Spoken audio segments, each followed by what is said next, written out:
What's going on, guys? It's Nick here, back with another video. It's Monday, so time to go over the top waiver wire targets for week 10. Only 4 teams on bye this week compared to 6 last week, but in those 4 teams, we do have some higher end players that are going to be out, so could be another tough week as far as buys and injuries are concerned. So who can we look at on the waiver wire this week? First player up we're going to look at is Justin Fields. He's been the quarterback 13, 8, 5, 5, and then 1, at least so far, unless someone tonight passes him, over the last 5 weeks. And that's really because of the rushing. Like, he obviously just doesn't have a passing ceiling. He threw for touchdowns this week, but like in general, he's like not going to throw for more than 150 yards. So you just got to know that. But the rushing has been insane. I mean, don't expect 40 fantasy points every week, but he's got 4 straight weeks of at least 60 rushing yards, over like 80 rushing yards, and 3 of the last 4. Gets a home matchup with the Lions this week. So if you're struggling at the quarterback position, Justin Fields is on free agency. I've gotten a lot of questions about what we're willing to give up to get him.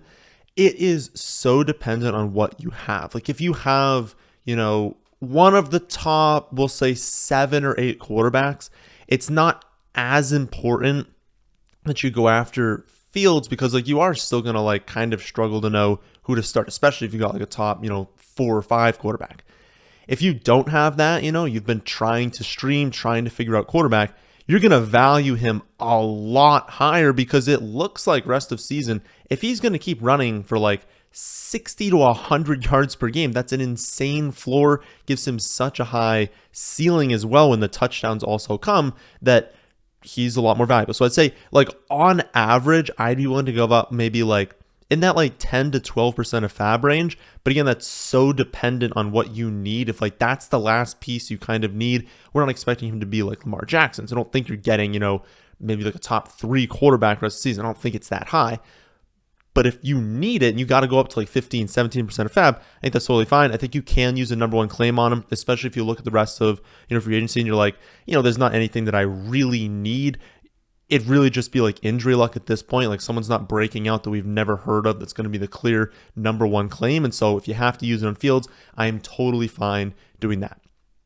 After Fields, I would say the next best probably isn't available in a lot of competitive leagues, but for many of you in like 8, 10, 12 team leagues, especially ones that maybe have shallower benches, George Pickens is probably my top option. He had 0 fantasy points in week 8. Then they go on bye. So I think even a lot of teams that, liked him as a talent, really wanted to keep him, they see a 0, they see the bye week coming up, they need, production, they need someone. There was a lot of teams on bye last week. He may have been dropped. But he was one of the biggest winners after the trade deadline. Of course, we have Chase Claypool traded away to the Bears. And so you've got Pickens, a really, really good talent who was already seeing like a pretty decent target share. His snaps are going to go up to as much as he can handle, 95, 98%, whatever, however many he can be on the field for, he's going to be out there. He's going to be a rookie wide receiver coming off bye in the second half of the season. That's what we look to. Rookie wide receivers typically break out in the second half. So naturally, we're just expecting him to be better rest of season.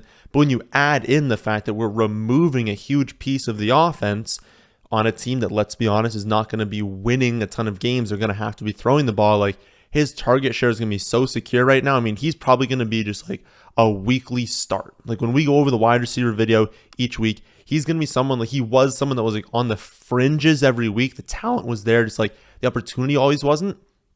Now the opportunity's there. He's going to be someone that we're probably starting every week now.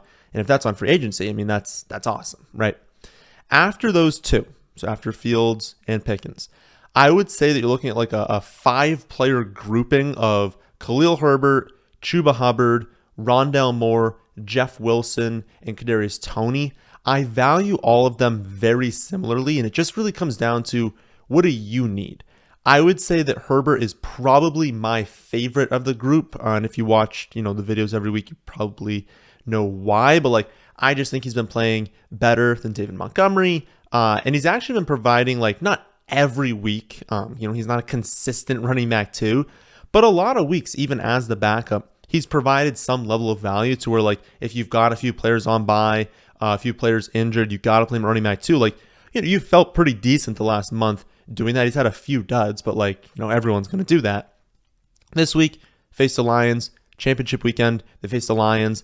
That's upside, right? And especially, if Montgomery went down, obviously he's going to have plenty of upside. Chuba missed the last 2 weeks with the ankle injury, but it seems like he's going to return this week. It seemed like it was like a 2-week absence. At worst, he'll probably return in the following week. We saw Foreman go off 2 weeks ago, and everyone kind of locked in. They're like, oh, Foreman's the clear feature pack at this point. But remember, Donta Foreman, number one, isn't like a super elite talent. And then number two, he's not really a pass catching back. And so when we know the Panthers aren't going to be winning a whole lot of games, they had a 2-week stretch where they were competitive, but let's be honest, it's the Panthers. They're going to lose most of the rest of the games, potentially all of the rest of their games.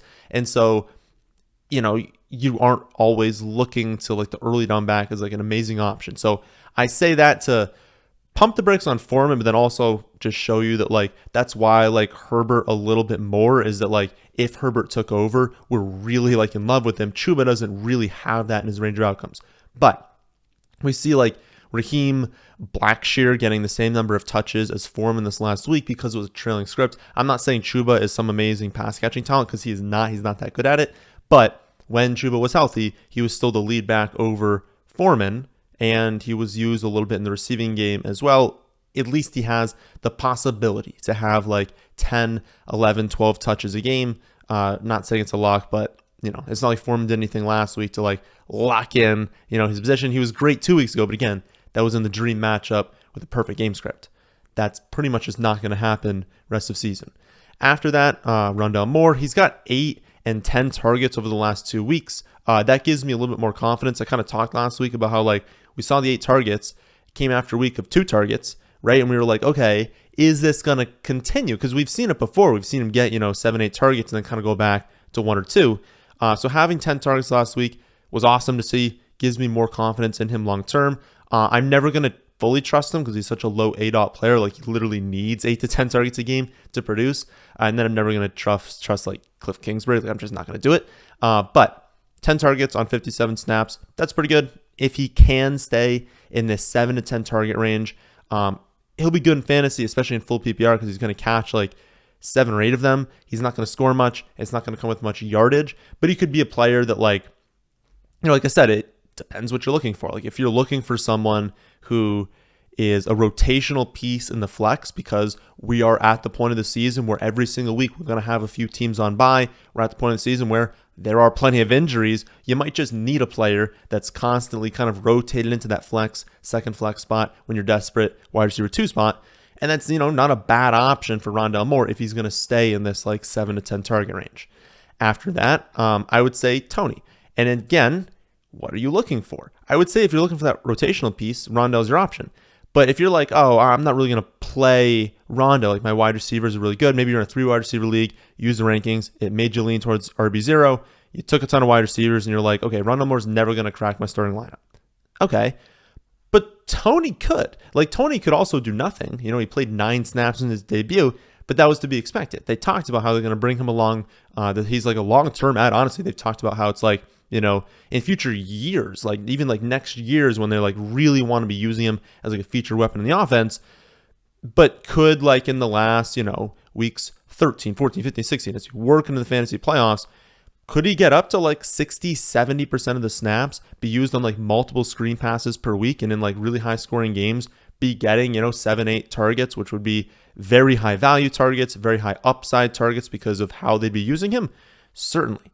So his ceiling is higher than Rondale Moore's, but Rondale Moore has a much better floor because he's playing 99% of the snaps, not 9% like Kadarius Toney had this week. So again, it matters so much. What are you looking for with this pick? Tony's the upside pick. Rondale is more of that kind of floor piece there. And then Jeff Wilson, I list him last just, I don't know, because I had to make a list. But again, they're all very similar value. And I could see Jeff Wilson in this grouping being the most valuable rest of the season. Now, I wouldn't guess that. I still would prefer Khalil Herbert, and I'd probably still prefer Chuba, but that's very close. But Jeff Wilson looked better than Raheem Mostert did this week. And I know that a lot of teams after the McCaffrey trade dropped him, Like, he's available in a lot of leagues because that happened. But in his first week with Miami, I mean, he played 49% of the snaps. Like, that's really, really good in the first week. It happened because he's familiar with the coaching staff. He's familiar with the system. When people are not familiar with the system, it takes them a little bit longer. But that's why we were a little bit excited about this because, like, he's still a good running back. Like, obviously, he's not as good as Christian McCaffrey. He's still not as good as Elijah Mitchell. And that's, like, why they got rid of him. It was, like, a redundant piece. They didn't need him. But, like, that doesn't mean he's bad. He's still good. And he clearly works in the system that Miami's trying to run. And so maybe it was just a small sample. You know, he only had 12 touches. He looked good on them, but, like, it's a 12-touch sample. And they had, like, a really good game. But if he's going to keep looking like this, and we know this offense is going to be good, like, if he can get, 65% of the backfield touches, I mean, he's going to be a weekly running back too. And you don't usually find that in free agency. So if someone dropped him, I mean, depends on your team how valuable he is, but, like, he's definitely an option if he's going to be a running back 2 rest of the season. Potentially, again, I don't think he'll, like, grade out with that when we do the rest of season rankings that come out tomorrow, but, like, there's a chance that he is if he keeps getting these touches. So all of those 5, I would say they're in that, like, I don't know, 7 to 9%. Like, I think a little bit below, Fields and Pickens, but dependent on your team. But I'd be fine spending 7%, 8%, 9% of your fab on any of those players. I don't know that any of them are worth the number 1 claim, but that also is dependent on your league. If your free agency is, like, super thin and you've only heard 1 player mentioned so far, well, maybe they are worth your number 1 claim. After that, I think you're looking at, like, those high-end running back stashes. You guys know the names: Jalen Warren, Rashad White, Madison, Pacheco, Kyren Williams. I would say, like, roughly in that order, but it kind of depends on your personal preference. My lean is definitely Warren, White, and Madison because their ceiling is just, like, so high if they became the starters. And then we know that, like, Warren and White kind of have a little bit of floor right now. They're at least being used, and especially Warren, they've actually talked about how, like, maybe coming off of the bye, they're going to give him a little bit more run. That remains to be seen. I'm not 100% sure that's actually going to happen, but if he can get up to, like, 10 to 12 touches per game, kind of mixing in with Najee Harris, I mean, he's looked better than Najee, like, every single game this season. Like, if he's going to mix in, get a few carries, also a few targets and receptions, have a chance to score, like, if you were desperate in a week that had a bunch of buys and injuries, you could use him at running back 2. I think that's valuable to have because then it's like you have that piece, but then it's also a handcuff. It's kind of like a, dual functionality, I guess. Like, if Najee went down, he's great, but he also provides you a little bit of value, whereas, like, Madison, you just can't play while Cook is healthy, so there's a little bit of a difference there. But yeah, I think it's that top 3. It's like Warren, White, and Madison, and then you kind of get into the other 2 just, like, purely being upside. Pacheco, it's like he really still needs that injury. I know people are going to say, well, Pacheco's still the one. He's still getting, more snaps than Clyde, but it's like it's still a 3 running back rotation on a team that doesn't really, like, heavily feature any one particular running back. So, like, Pacheco really still needs an injury. I still kind of view him as a pure handcuff. And then Kyren Williams, I mean, the range of outcomes is, like, so wide. Like, they had multiple running backs getting touches this last week. It doesn't seem like they like any of their running backs right now. Like, I don't think they like Henderson, Akers, Ronnie Rivers, Malcolm Brown. I don't think they like any of them. I think they really want Kyren Williams to be back, but it's a bad offensive line. It's an offense that's really underperformed. He's not going to be featured because they're still going to have those other running backs, like, activated and being used. And so there's upside, but, like, there's a huge range of outcomes. He could still have, like, 5 touches per game, but still a good stash, I think. After those 5, I think you're looking at, like, tight end after that. It depends on what you have. Like, if you have, Travis Kelce, Dallas Goedert, something like that, you're not looking at tight end in free agency, especially with, Kelce already having his bye. You wouldn't even need to have a backup at that point. But if not, if you've kind of been streaming, kind of been trying to figure out the tight end position, I would say your best options are Dulcich and Hayden Hurst, both becoming, a larger part of their respective offenses. Both can pretty much be used in any matchup. Like, there's certain matchups we just don't love tight ends against, but, like, in general, I'd say those 2 rest of the season, you're probably just starting them. Hurst didn't do amazing this last week, but It's because Mixon had like 5 touchdowns. They benched all their starters for like the entire fourth quarter. I think he played 1 snap in the fourth quarter because the game was so out of reach. Still had 5 receptions. Like, again, the stat line doesn't look great, but if the game was even remotely competitive, he would have had more targets. And then Dulcich, gonna be a solid like low end tight end 1 rest of season. Still a rookie, could still hit a wall, kind of like not be good rest of season, but like he's pretty clearly the best tight end, and they need pass catching help because apparently Alberto is just bad, and then the offense just really needs as much help as they can get. One other one you can look at is Cade Otton. Like, he scored a touchdown this week. He was really good. He gets a phenomenal matchup this coming week against Seattle. The only question is Cameron Brate. So if Cameron Brate is out this next week, you can absolutely stream Cade Otton like as a tight end option. He'll probably grade out as a tight end 1 against Seattle. Is like a phenomenal matchup for opposing tight ends. But if Cameron Brate were to return, now we kind of don't know. He might just split the snaps with Brate, in which case you're not in love with that because it's like Cade's still not getting that many targets as the only tight end. If you add in another tight end, that's not amazing. So check the status there. If you want to just add him in the off chance that Brate is still out, totally fine doing that. And then you could cut him if you really needed to, but he's definitely another option as well. After that, I think it's just like a bunch of wide receivers. It's really just a group of like, do you have an extra bench spot? Like, do you need someone who could be used in the flex? Well, wide receivers probably what you're looking at. You're probably not looking at free agency. Besides the names I mentioned for like a flex option, like that would be kind of weird. I would say Gallup and Wandale are like both healthy, both coming off of their bye, both can be used, aren't going to be like slam dunk flex plays, but definitely could be used in the flex if you needed them. Jahan Dotson and Jarvis Landry could return this week, but are still question marks. When they return, when they're fully healthy, we're going to like them in fantasy. Both are going to have decent roles in their offense. And so like we're going to be able to use them. It's just like, Dotson, it's like, when's he going to get over this hamstring injury? Landry, when exactly is he going to return? I think both can return soon. I would lean towards Landry returning first. But again, when they're both fully healthy, we'll like them. When is that going to happen? And then Treylon Burks, Odell are like longer term wide receiver plays. Burks will be the clear number 1 wide receiver for the Titans when he's back, which we hope is soon, but we haven't really heard a whole lot as far as that's concerned. And then Odell, he's still a free agent, so he's still going to have to join a team, learn the playbook, gain chemistry with whatever quarterback it ends up being. But apparently he's going to be cleared to play very, very soon. He's probably going to join a team very soon as well.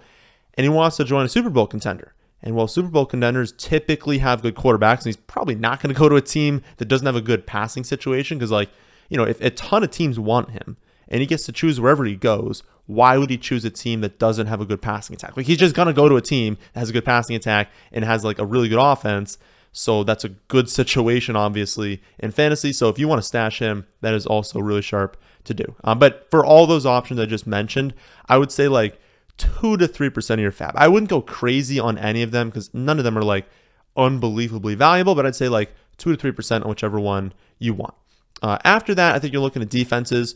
I know a ton of you have the Eagles, and you can just use them every week, but many of you also have the Patriots. They're on bye this week, so you'll need a different option. I don't think there are any like clear streaming options where we're spending like 5% because this is like the dream matchup. This is the one you got to get. You got to make sure your opponents don't get them. But I would say 5 options you have this week are the Broncos at the Titans, the Titans versus the Broncos. I mean, both teams, especially if Malik Willis is going to start again, the Titans, like, we want both those defenses. We want to attack both those offenses in fantasy.